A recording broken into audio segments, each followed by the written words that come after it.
اور جن لوگوں کو یہ مشرک اللہ کے سوا پکارتے ہیں ان کو برا نہ کہنا کہ یہ بھی کہیں اللہ کو بے ادبی سے بے سمجھے برا نہ کہہ بیٹھیں۔ اس طرح ہم نے ہر ایک امت کے اعمال ان کی نظروں میں اچھے کر دکھائے ہیں، پھر ان کو اپنے پروردگار کی طرف لوٹ کر جانا ہے، تب وہ ان کو بتائے گا کہ وہ کیا کیا کیا کرتے تھے۔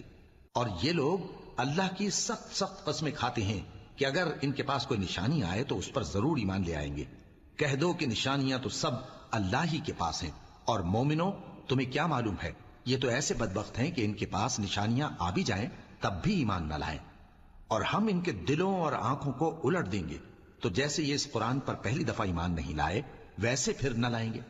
اور ہم ان کو چھوڑ دیں گے کہ اپنی سرکشی میں بہکتے رہیں۔ اور اگر ہم ان پر فرشتے بھی اتار دیتے اور مردے بھی ان سے گفتگو کرنے لگتے اور ہم سب چیزوں کو ان کے سامنے لاموجود بھی کر دیتے تو بھی یہ ایمان لانے والے نہ تھے، مگر یہ کہ اللہ چاہے